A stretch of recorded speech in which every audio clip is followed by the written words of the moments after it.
बिस्मिल्लाहिर्रहमानिर्रहीम नहमदुहु व नुसल्ली व नुसल्लिमु अला हबीबिल करीम व अला आलिहि व सहबिहि व अहले बैतिहि अजमईन। अम्मा बअदु फ़अऊज़ु बिल्लाहि मिनश शैतानिर रजीम। बिस्मिल्लाहिर्रहमानिर्रहीम। लक़द मन्नल्लाहु अलल मुअमिनीना इज़ बअस फ़ीहिम रसूलन मिन अनफ़ुसिहिम यतलू अलैहिम आयातिही व युज़क्कीहिम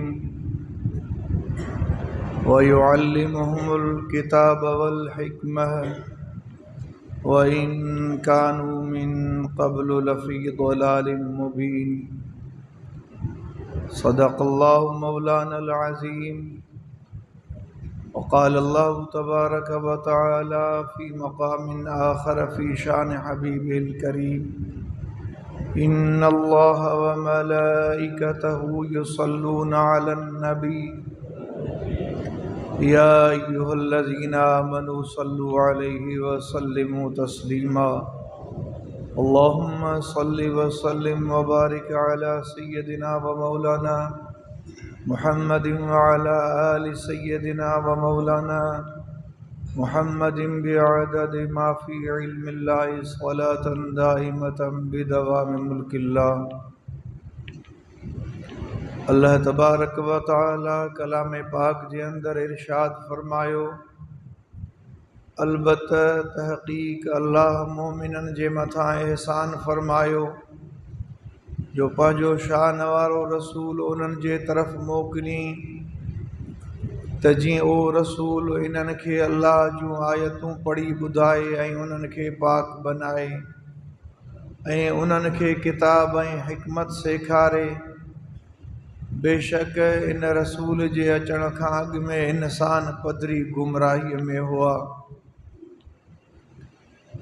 जीअं त नबी करीम अलैहिस्सलातु वस्सलाम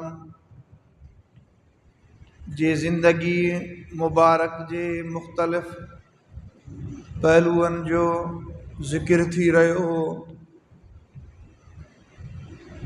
अल्लाह तबारक व तआला नबी करीम अलैहिस्सलातु वस्सलाम खे अणगणियूं सिफ़तूं ऐं ख़ूबियूं अता फ़रमायूं ऐं हर सिफ़त हर ख़ूबी नबी करीम अलैहिस्सलातु वस्सलाम जे ज़ात बाबरकात में कमाल दर्जे सां मौजूद हुई।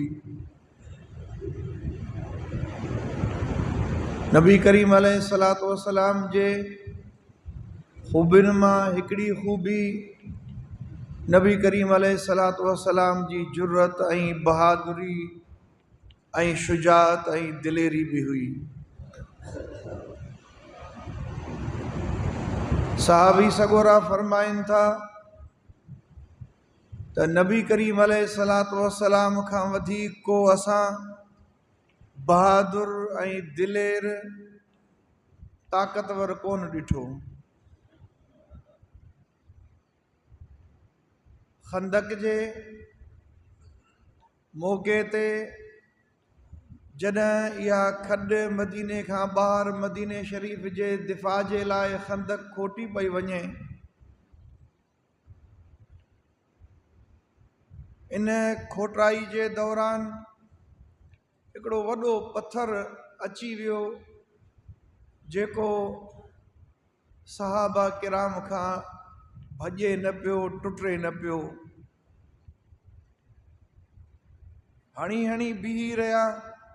पत्थर वॾो हो, मज़बूत हुयो। उन ज़माने में जेके बि पत्थर टोड़ण जा औज़ार हुया उन सां भॼे ई न। सहाबा किराम नबी करीम अलैहिस्सलातु वस्सलाम जे दरबार में आया, अची इहो अहवाल ज़िक्र फरमायूं, या रसूल अल्लाह सल्लल्लाहु अलैहि वसल्लम हिकिड़ो पत्थर अहिड़ो अची वियो आहे जो असां हणी हणी बीठा आहियूं पर असां खां टुटे ई नथो। ऐं जेकॾहिं इहो पत्थर न टुटो त दुश्मन इन पत्थर खे पुल जे तौर ते इस्तेमालु करे ऐं अंदरि दाख़िल थी सघंदा। नबी करीम अलैहिस्सलातु वस्सलाम पाण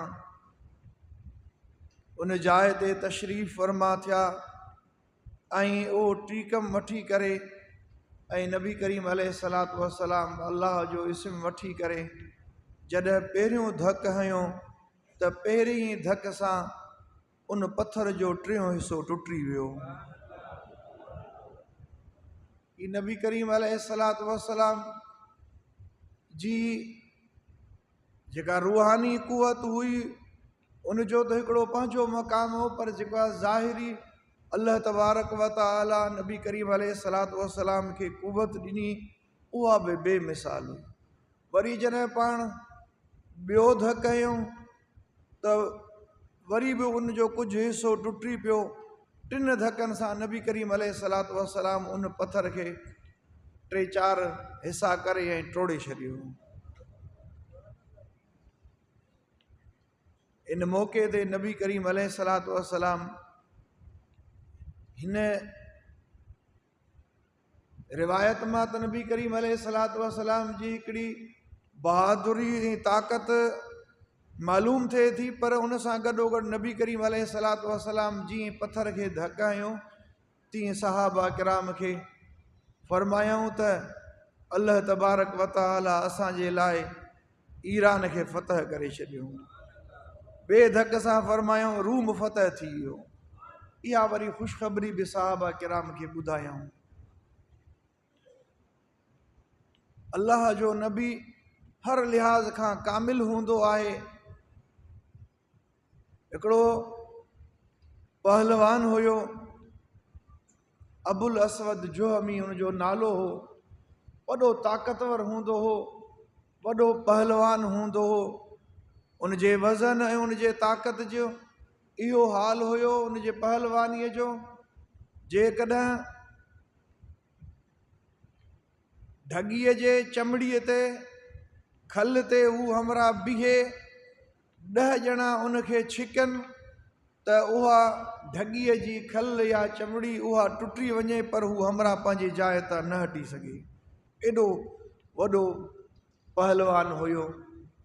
हिकिड़े दफ़े नबी करीम अलैहिस्सलातु वस्सलाम खे चई, हुयो काफ़र, नबी करीम अलैहिस्सलातु वस्सलाम खे चई त जेकॾहिं ऐं मुहम्मद जेकॾहिं तव्हां मूंखे मल मारे वियो त मां तव्हांजे मथां कलमो पढ़े ईमान आणींदुसि।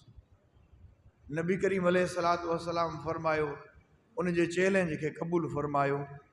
ऐं पोइ नबी करीम अलैहिस्सलातु वस्सलाम उन सां कुश्ती लड़ी ऐं नबी करीम अलैहिस्सलातु वस्सलाम उनखे दसे वरितो, अहिड़े पहलवान खे। पर हुन चयो हो त आउं ईमान आणींदुसि। वरी ॿियो दफ़ो बि, टियों दफ़ो बि, पर ईमान उनजे मुक़दर में लिखियल न हुयो। 3 दफ़नि दसण खां पोइ बि उन शख़्स पंहिंजे कौल मुताबिक़ ईमान कोन आंदो। बाक़ी नबी करीम अलैहिस्सलातु वस्सलाम जी इहा ताक़त हुई, इहा दिलेरी हुई, इहा शुजाअत हुई जो हेॾे वॾे पहलवान खे नबी करीम अलैहिस्सलातु वस्सलाम दसे वरितो। हिकिड़ो ॿियो पहलवान हुयो रुकाना, उनखे बि नबी करीम अलैहिस्सलातु वस्सलाम मात ॾिनी। उनजो वरी पुटु यज़ीद बिन रुकाना, उन वटि 300 बकरियूं हुयूं। हिकिड़े दफ़े नबी करीम अलैहिस्सलातु वस्सलाम खे चई त मूंसां मल विढ़ो।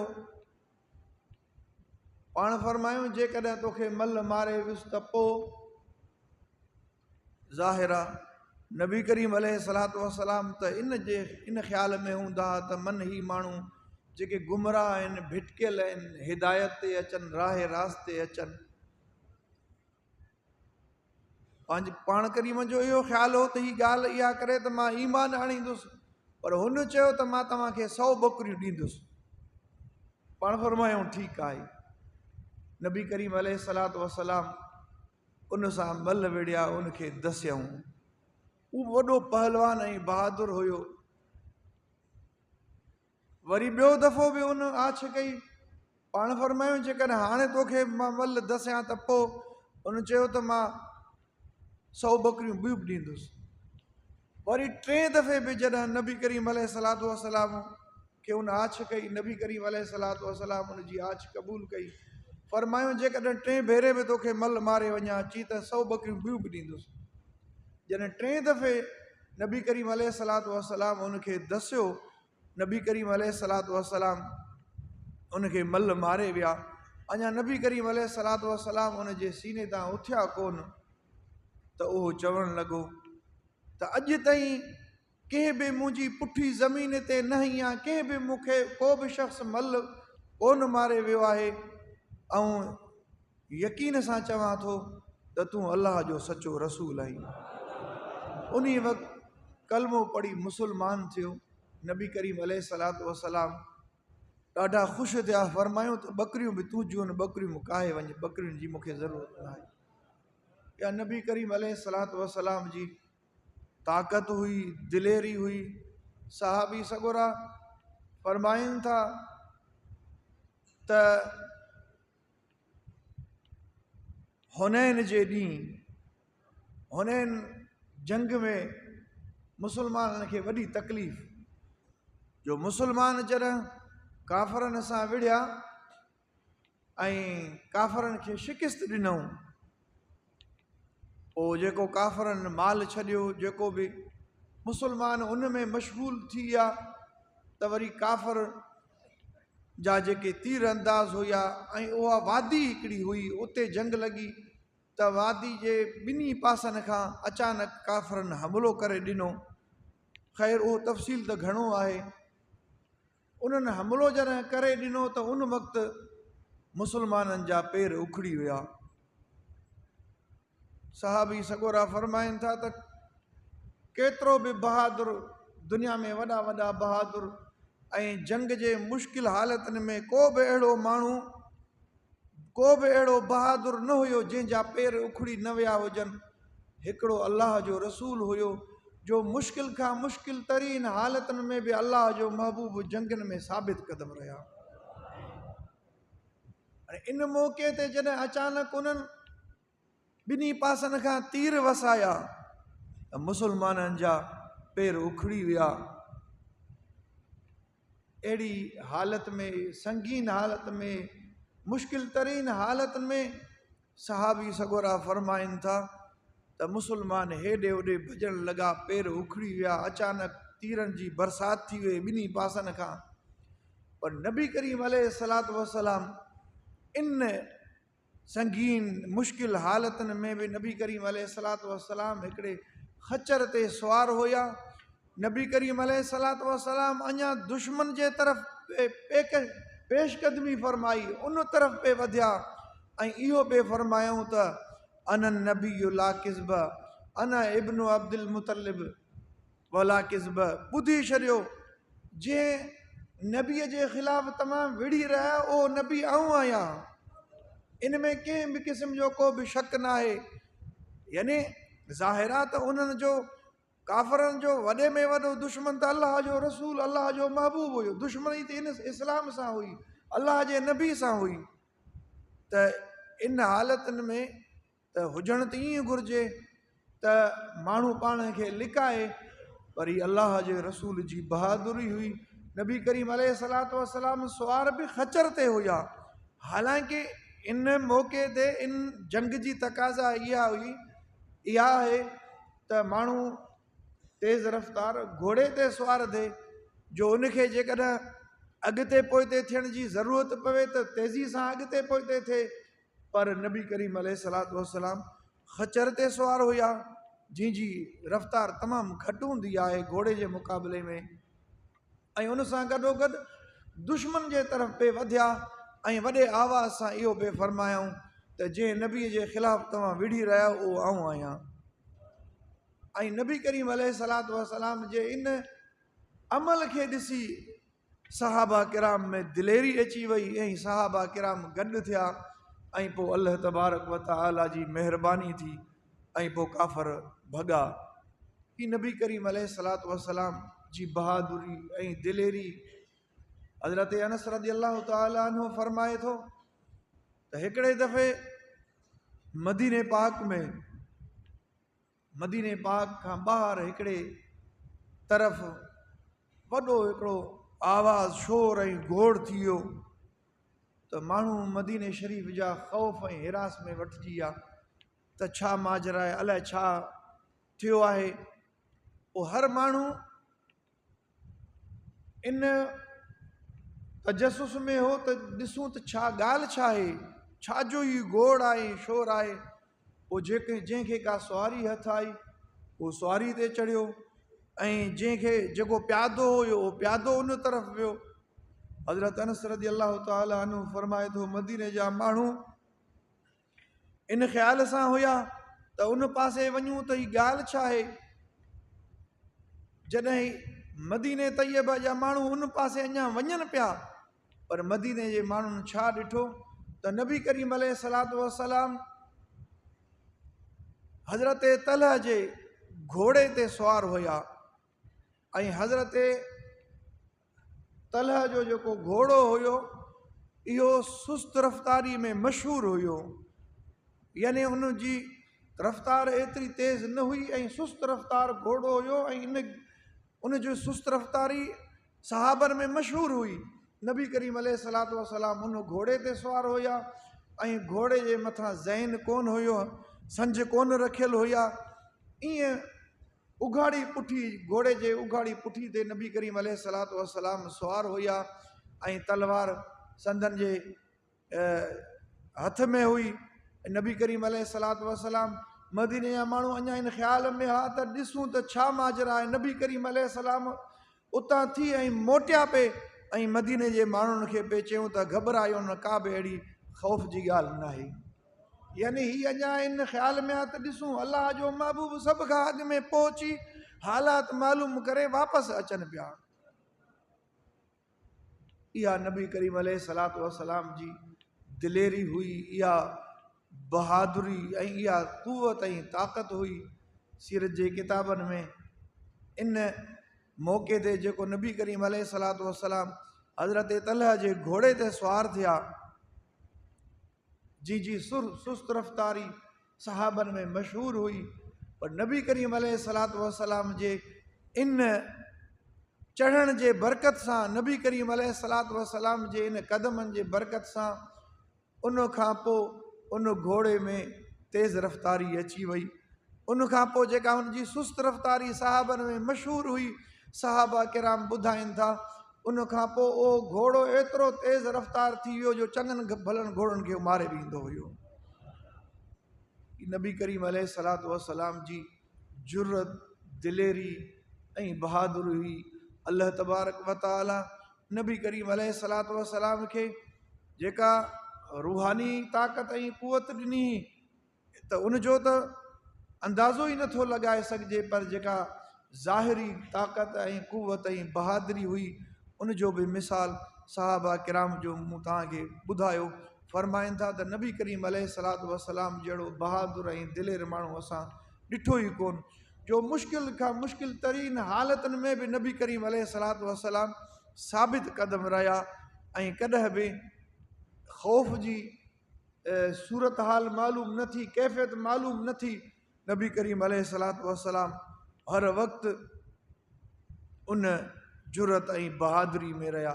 नबी करीम अलैहिस्सलातु वस्सलाम जे वस्फ़नि मां हिकिड़ी वस्फ़ नबी करीम अलैहिस्सलातु वस्सलाम जी निवड़त ऐं तवाज़ो बि हुई। एतिरी बहादुरी, एतिरी जुरत ऐं अल्लाह जा महबूब, अल्लाह जा नबी सहाबी सॻोरा उन जे मथां क़ुर्बान वञनि, पर इन जे बावजूद बि नबी करीम अलैहिस्सलातु वस्सलाम में जेका निवड़त हुई, जेका आजिज़ी हुई, उहा बि बेमिसाल हुई। नबी करीम अलैहिस्सलातु वस्सलाम जे इन आजिज़ी ऐं निवड़त जो नमूनो या मिसाल उन वक़्तु जॾहिं मको पे फ़तह थियो, मको फ़तह थिए, नबी करीम अलैहिस्सलातु वस्सलाम हिकु फ़ातिहाने अंदाज़ में मके में दाख़िल थियनि पिया। पाण जीअं उठ ते सुवार हुया त आम जेके माण्हू शहर फ़तह कंदा आहिनि, जेके बादशाह या जेके याने सिपह सालार इलाइक़नि खे फ़तह कंदा आहिनि त उन्हनि जी कैफ़ियत कहिड़ी हूंदी आहे। उहे वॾे तकबुर ऐं गुरूर में हूंदा आहिनि। पर नबी करीम अलैहिस्सलातु वस्सलाम जॾहिं मको फ़तह पे कयो, जीअं उठ ते सुवार हुया, नबी करीम अलैहिस्सलातु वस्सलाम इंतिहाई आजिज़ी सां नबी करीम अलैहिस्सलातु वस्सलाम पंहिंजो मथो मुबारक एतिरो हेठि कयो जो कजाए सां संद जो मथो लॻे पियो। इहा इन फ़तह अल्लाह ताला जे तरफ़ां फ़तह अता करण खां पोइ बि इहा आजिज़ी हुई, आजिज़ी जी इहा कैफ़ियत हुई। अल्लाह तबारक व तआला नबी करीम अलैहिस्सलातु वस्सलाम खे जेका आजिज़ी ॾिनी सीरत पाक में, उन जा खोड़ सारा वाक़ियात ऐं मिसाल आहिनि। इंशा अल्लाहुल अज़ीज़ ईंदड़ जुमे ते अल्लाह ताला तव्हां असांखे नबी करीम अलैहिस्सलातु वस्सलाम जी सची मोहब्बत ऐं इताअत नसीब फरमाए। व आख़िर दावाना अनिल हम्दुलिल्लाह।